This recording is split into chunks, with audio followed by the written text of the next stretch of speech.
ಶಸ್ತ್ರಾಸ್ತ್ರವನ್ನ ತ್ಯಜಿಸ್ತಾ ಇದ್ದಾರೆ ನಕ್ಸಲರು. ಬೆಂಗಳೂರಿನಲ್ಲಿ ಸಿಎಂ ಸಮ್ಮುಖದಲ್ಲಿ ನಕ್ಸಲರ ಶರಣಾಗತಿ ಆಗಿದೆ.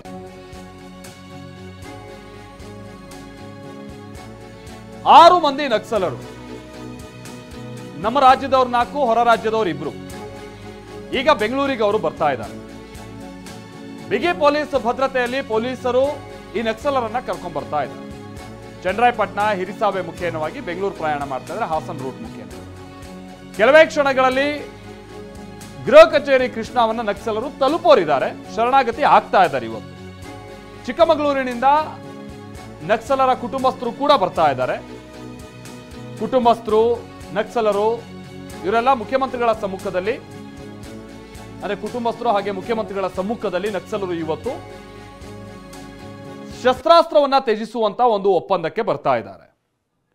ರಾಜ್ಯದ ಮಟ್ಟಿಗೆ ಇದು ಬಹಳ ದೊಡ್ಡ ಬೆಳವಣಿಗೆ. ಈ ಛತ್ತೀಸ್ಗಢಕ್ಕೆಲ್ಲ ಹೋಲಿಸ್ಕೊಂಡ್ರೆ ನಮ್ಮಲ್ಲೇನು ಬಹಳ ಆ ಮಟ್ಟದ ಅಟ್ಯಾಕು ಮತ್ತೊಂದು ಈ ರೀತಿಯಾದಂಥ ತೀರಾ ಇತ್ತೀಚಿನ ವರ್ಷಗಳು ಇರಲಿಲ್ಲ. ಆದರೆ ಯಾವತ್ತಿದ್ರೂ ಕೂಡ ಇದೊಂದು ಥ್ರೆಟ್ ಅನ್ನುವಂಥದ್ದನ್ನ ನಾವು ಗಮನದಲ್ಲಿ ಇಟ್ಕೊಳ್ಬೇಕು. ಸರ್ಕಾರ ಕೂಡ ಇವ್ರುಗಳ ವಿರುದ್ಧದ ಕಾರ್ಯಾಚರಣೆಗೆ ಕೋಟ್ಯಾಂತರ ರೂಪಾಯಿ ವ್ಯಯಿಸ್ತಾ ಇದೆ. ಆಂಟಿ ನಕ್ಸಲ್ಸ್ ಫೋರ್ಸು ಮತ್ತೊಂದು ಈ ರೀತಿಯಾದಂಥ ಕಾರ್ಯಾಚರಣೆಗಾಗಿ. ಯಾವಾಗ ಏನಾಗಬಹುದು ಅನ್ನುವಂಥದ್ದು ಆತಂಕ ಸಹಜವಾಗಿದೆ. ಪ್ರಮುಖವಾಗಿ ಆ ಭಾಗದಲ್ಲಿ ಅಂತ ಅಂದರೆ ಉತ್ತರ ಕನ್ನಡ, ಕೊಡಗು, ಚಿಕ್ಕಮಗಳೂರು, ಶಿವಮೊಗ್ಗದ ಕೆಲ ಭಾಗ, ಇಲ್ಲೆಲ್ಲ ಸಹಜವಾಗಿ ಇವರ ಆತಂಕ ಅನ್ನುವಂಥದ್ದು ಇತ್ತು, ಇವರು ಮೂವ್ಮೆಂಟ್ಸ್ ವಿಚಾರವಾಗಿ. ಮೊನ್ನೆ ತಾನೇ ವಿಕ್ರಮ್ ಗೌಡ ಅನ್ನುವಂಥ ನಕ್ಸಲರನ್ನ ಎನ್ಕೌಂಟರ್ ಮಾಡಿದಂಥದ್ದನ್ನು ಕೂಡ ನಾವು ನೋಡಿದ್ದೀವಿ.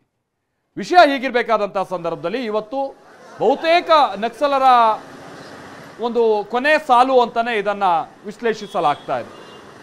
ಸೊ ಅಂತ ನಕ್ಸಲರ ಶರಣಾಗತಿ ಆದರೆ ಸಂಪೂರ್ಣವಾಗಿ ರಾಜ್ಯದಲ್ಲಿ ನಾವು ನಕ್ಸಲರಿಂದ ಮುಕ್ತ ಆಗಿದ್ದೀವಿ ಅನ್ನುವಂಥದ್ದನ್ನ ಖಾತ್ರಿಪಡಿಸ್ಕೊಳ್ಳೋಕ್ಕೂ ಕೂಡ ಒಂದು ಅವಕಾಶ.